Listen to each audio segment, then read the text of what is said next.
அதாவது கடந்த 2.5 வருஷமாக எனக்கு நிம்மதி இல்லை, சந்தோஷம் இல்லை, வாழ்க்கை வெறும் பிரச்சனையாக தான் ஓடிட்டுருக்கு. எதுக்கடா வாழறோம் அப்படின்ற மாதிரி நான் நிறைய நாள் யோசிச்சிருக்கேன். உயிர் மட்டும்தாங்க மிச்சம் இருக்குது. குடும்பத்தில் எனக்கு பெருத்த அவமானம், அசிங்கம், மரியாதை இல்லை. வேலை செய்கிற இடத்துல நான் செய்யாத தப்புக்கு அவ பேருக்கு அவ சொல்லுக்கு ஆளான.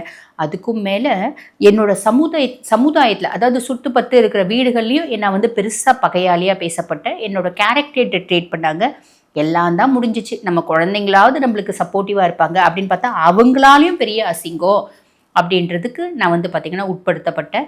எல்லாம் முடிஞ்சிச்சு. ஆரோக்கியமாவது என் கையில் இருந்துச்சு, அதுவும் இல்லை. சனி பகவான் அத்தனையும் பிடுங்கிட்டான். எதையுமே மிச்சம் வைக்கல. உயிர் மட்டும்தான் மிச்சம், உயிர் மட்டும்தான் சொச்சம் அப்படி சொல்லக்கூடிய சூழ்நிலை தான் கடகராசியில். குருனோட 9ஆம் பார்வை உச்ச பார்வை மேலே சனி மேலே படியுது. அப்போ 6ஆம் மாதத்துக்கு அப்புறம் சனி கொடுக்கக்கூடிய நிலத்தை சட்டு பட்டுன்னு கொடுத்துருவார். கவலைப்பட வேண்டாம். அதுக்கப்புறம் ராகு பகவான் 8ல் இருக்கார் இல்லைங்களா. திடீர் மாற்றங்கள், திடீர் பணவரவு அப்படின்றத ராகு பகவான் கொடுப்பார் 6ஆம் மாதம் வரைக்கும். குருனோட பார்வை இருக்கிறதுனால நெகட்டிவ் கிடையாது. 6ஆம் மாதத்துக்கு அப்புறம் ராகு என்ன பண்ணுவான் அப்படின்னு, மரபு வழி சொத்துக்கள் ஏதாவது இருக்குது அப்படின்னா அதில் வில்லங்க வரத்துக்கு வாய்ப்பு உண்டு. நான் வேலைக்கு ஒரு ஆளை வச்சுருக்கேங்க. அவர் தான் 20 வருஷமாக இருக்கார். அவரே பிரச்சனை பண்ணுறதுக்கு வாய்ப்பு உண்டு.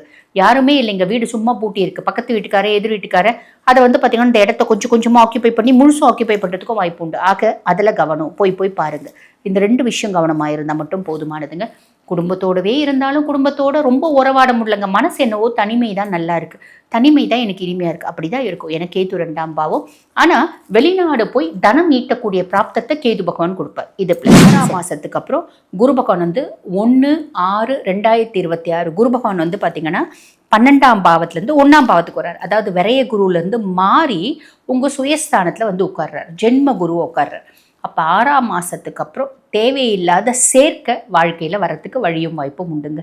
சேர்க்கை வருது, அது தேவையானதா தேவையில்லாததா எப்படி கண்டுபிடிக்க முடியும்? ரொம்ப சிம்பிள்.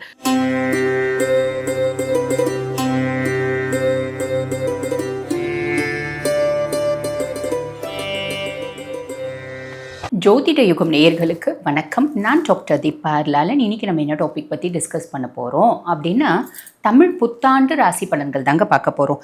என்னம்மா இங்கிலீஷ் புத்தாண்டு ராசி பலன்கள், தமிழ் புத்தாண்டு ராசி பலன்கள், மகர சங்கராந்தி ராசி பலன்கள் எதம்மா நாங்கள் எடுத்துக்கிறது அப்படின்னா, சமீப காலமாக தான் பார்த்திங்கன்னா இந்த ஜார்ஜியன் கேலண்டரை ஃபாலோ பண்ணுறாங்க. நம்ம 2025, 26, 27 இப்படியெல்லாம் பலன்கள் பார்க்குறோம்.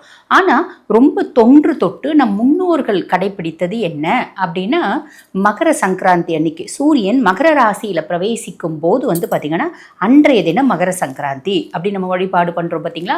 அன்றைய தினம் ஒரு புருஷன் எழுந்தருள்வா. அந்த புருஷனை வச்சு பலன்கள், மகர சங்கராந்தி புருஷனை வச்சு பலன்கள் அப்படின்றது கடைப்பிடித்தாங்க.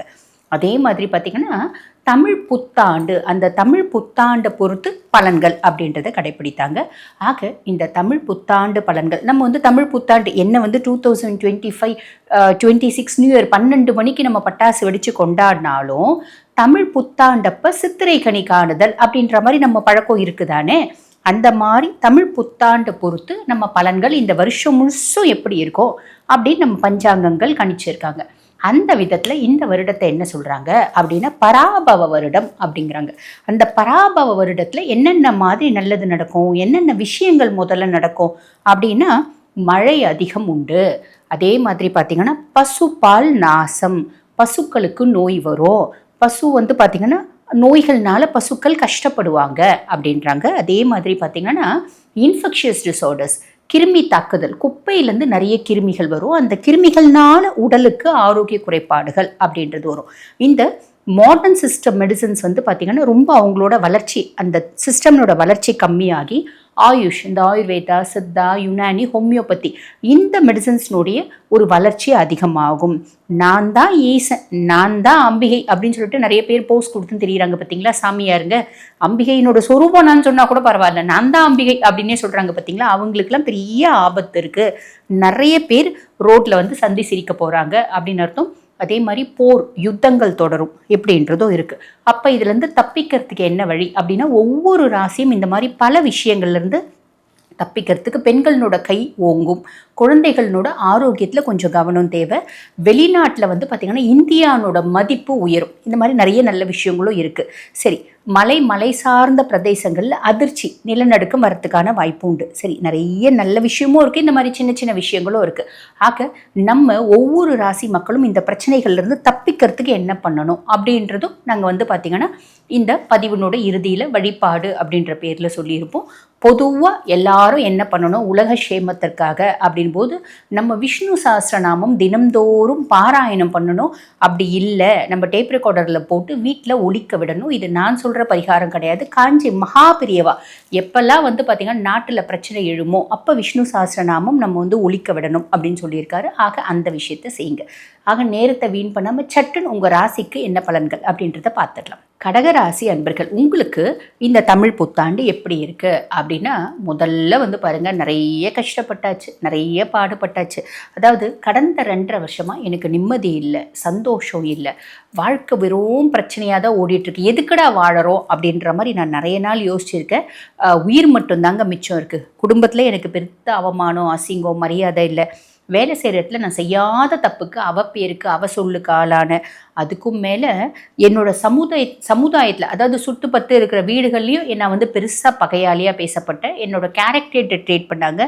எல்லாம் தான் முடிஞ்சிச்சு. நம்ம குழந்தைங்களாவது நம்மளுக்கு சப்போர்ட்டிவாக இருப்பாங்க அப்படின்னு பார்த்தா அவங்களாலையும் பெரிய அசிங்கம் அப்படின்றதுக்கு நான் பார்த்திங்கன்னா உட்படுத்தப்பட்டேன். எல்லாம் முடிஞ்சிச்சு. ஆரோக்கியமாவது என் கையில் இருந்துச்சு, அதுவும் இல்லை. சனி பகவான் அத்தனையும் பிடுங்கிட்டான். எதையுமே மிச்சம் வைக்கல. உயிர் மட்டும்தான் மிச்சம், உயிர் மட்டும்தான் சொச்சம். அப்படி சொல்லக்கூடிய சூழ்நிலையில் தான் கடகராசி அன்பர்கள் இருக்கீங்க. இந்த தமிழ் புத்தாண்டு எப்படி இருக்கும்? எக்ஸ்ட்ராடினரியாக இருக்குங்க. எப்படி அப்படின்னா, சனியே என்னென்னலாம் உங்ககிட்டேருந்து பிடுங்கினாலும் அத்தனையும் உங்களுக்கு கொடுக்க போகிறா அப்படின்றத. ஏன் பிடுங்குவார், ஏன் கொடுப்பார்? அவருக்கு கொடுக்கப்பட்டுள்ள வேலையை அவர் கரெக்டாக செய்வார்.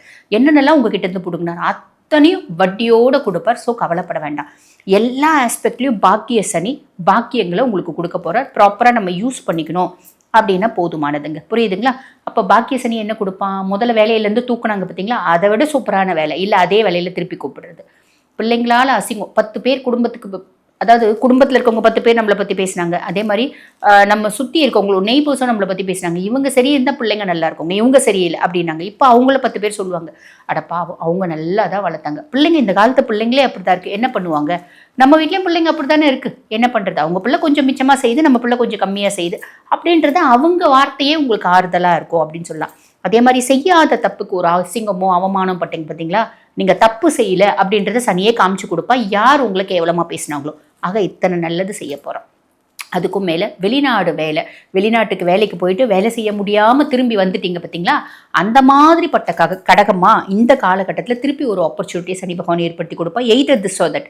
ஒரு ஆப்பர்ச்சுனிட்டி உங்களுக்கு அது பிடிக்கலனா 2வது ஆப்பர்ச்சுனிட்டி, 3வது ஆப்பர்ச்சுனிட்டி, இப்படி நிறைய ஆப்பர்ச்சுனிட்டிஸ் கொடுப்பா. டக்குன்னு கிளிக் பண்ணிக்கணும். எனக்கு இது வேணாம், அது வேணாம், இதில் நொட்டு லொஸ்க்கு அப்படின்னு சொல்லிட்டு, இதில் குறை, இதில் சொட்டை அப்படின்னு நம்ம சொட்டை சொல்லிகிட்டே இருந்தால் நம்மளால் டெவலப் ஆக முடியாது. ஸோ இதில் கவனம் அப்படின்றது வச்சுக்கோங்க.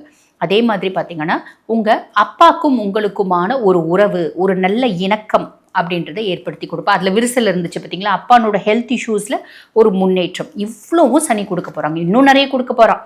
சரி, அப்போ இதெல்லாம் ப்ளஸ். அதுக்கும் மேலே குருனோட 9ஆம் பார்வை உச்ச பார்வை மேலே சனி மேலே படியுது. அப்போ 6ஆம் மாதத்துக்கு அப்புறம் சனி கொடுக்கக்கூடிய நல்லதை சட்டு சட்டு சட்டு சட்டு பட்டு பட்டு பட்டு பட்டுன்னு கொடுத்துருவார். கவலைப்பட வேண்டாம்.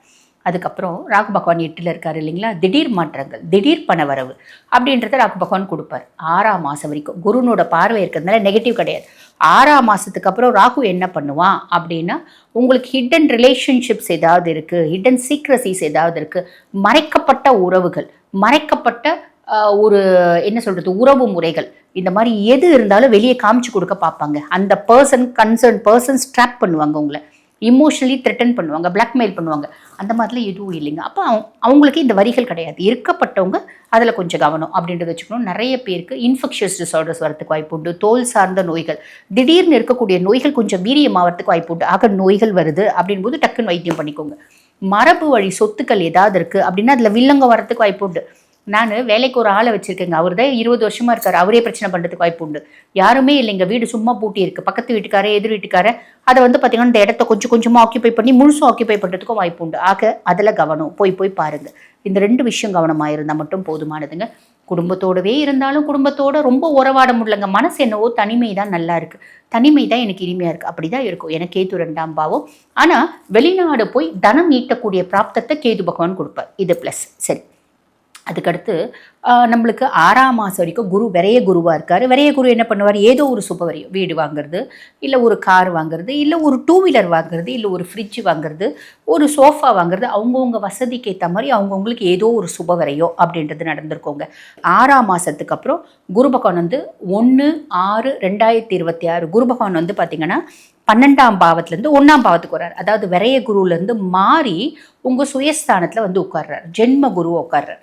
அப்போ 6ஆம் மாதத்துக்கு அப்புறம் தேவையில்லாத சேர்க்கை வாழ்க்கையில் வரத்துக்கு வழியும் வாய்ப்பும் உண்டுங்க. சேர்க்கை வருது, அது தேவையானதா தேவையில்லாததா எப்படி கண்டுபிடிக்க முடியும்? ரொம்ப சிம்பிள், பழகுங்க, ஆனால் அளவோடு பழகுங்க. அதே மாதிரி பார்த்திங்கன்னா டிஸ்டன்ஸ் மெயின்டைன் பண்ணுங்கள். எக்காரணத்தை கொண்டு உங்கள் ரகசியங்களை அவங்கக்கிட்ட சொல்லாதீங்க, சரிங்களா? சொன்னீங்க அப்படின்னா அவங்களே நம்மளை ட்ராப் பண்ணுறதுக்கு வாய்ப்பு உண்டு. அதே மாதிரி 6ஆம் மாதத்துக்கு அப்புறம் நிறைய கடகத்துக்கு இடமாற்றம், தொழில் மாற்றம் ஏற்படும். தாராளமாக இடமாற்றம் போகலாம், தொழில் மாற்றம் செய்யலாம். அனலைஸ் பண்ணி செய்யுங்க, புரியுதுங்களா? ஆக எல்லாமே நிறைய நல்லது தான் நடக்க போகுது. சின்ன சின்ன விஷயங்கள் நான் சொல்லியிருக்கேன், அந்த சின்ன சின்ன விஷயத்தில் மட்டும் கவனமாயிருங்க, போதுமானது.